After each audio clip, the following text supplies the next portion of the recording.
माँ बाप भगवान होते हैं। चलिए आज मैं आपको भगवान के दर्शन कराती हूँ। जैसे ही कोई पुरुष स्त्री शादी कर ली, शादी के 1-2 साल बाद बेबी आता है, बच्चे होते हैं, तो जैसे ही बच्चा हुआ माँ बाप भगवान बन गए। कहा जाता है कि माँ बाप भगवान होते हैं, बच्चों के लिए माँ बाप भगवान होते हैं। बस इतने छोटे से काम के बाद भगवान बन गए। अच्छा जी, ठीक है। अब जब वो बच्चे हैं, छोटे हैं, पेरेंट्स गाइड करते हैं ऐसे करो वैसे करो।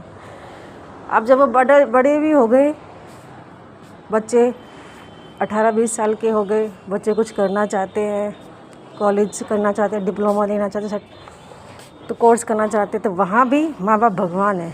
बच्चा चाहता है कि मैं इंजीनियर बनूँ, पेरेंट्स कहते हैं नहीं तुम डॉक्टर बनो। वहाँ भी माँ बाप भगवान है, उनकी बात माननी है। माँ बाप सबसे ऊपर, सर्वे सर्वा। उन्होंने कह दिया बस वही मानना है, चाहे बच्चे का इंटरेस्ट हो या ना हो। वही बच्चे आगे मान लीजिए एक इंजीनियर बनना चाहता था, माँ बाप ने कहा नहीं डॉक्टर बनोगे। अब वो इंटरेस्ट तो उसको इंजीनियर में, बन गया वो डॉक्टर। अब क्या वो खुश रहेगा? नहीं रहेगा, तो इंटरेस्ट तो उसका इंजीनियरिंग में था ना। क्यों? क्योंकि माँ बाप भगवान ने, इसलिए उसने कर ली, रो धो के कर ली। अब बच्चा परेशान रहेगा, खुश नहीं रहेगा उस माहौल में, क्योंकि माँ बाप ने धकेल दिया। क्योंकि माँ बाप ने कहा है कि वो भगवान है, जो वो कहेंगे वही करना है। ठीक है, सारी बात उन्हीं की ही माननी है। अब ये केस छोड़ देते, दूसरे केस होते हैं।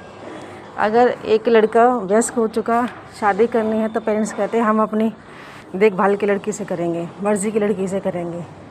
शादी हो गई, 1 साल बाद तलाक हो गया। माँ बाप ने देखी थी लड़की, तो तलाक कैसे हो गया?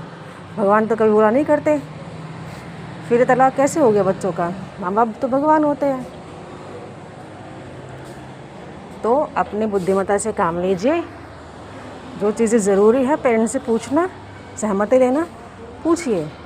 लेकिन जिसमें आप को ठीक नहीं लग रहा कि ये नहीं, ऐसे नहीं होना चाहिए, तो उसमें स्टैंड लीजिए और आंखें खोलिए, बुद्धि खोलिए, दिमाग खोलिए, तब काम कीजिए। किसी भी अंधभक्तों के जैसे एक रास्ते पे मत चलिए कि माँ बाप भगवान है। माना, सारे काम किए, सारी फैसिलिटी दी है, लेकिन हमारा भी तो कोई परसेप्शन है। सोचिए, समझिए, फिर फॉलो कीजिए। Thank you.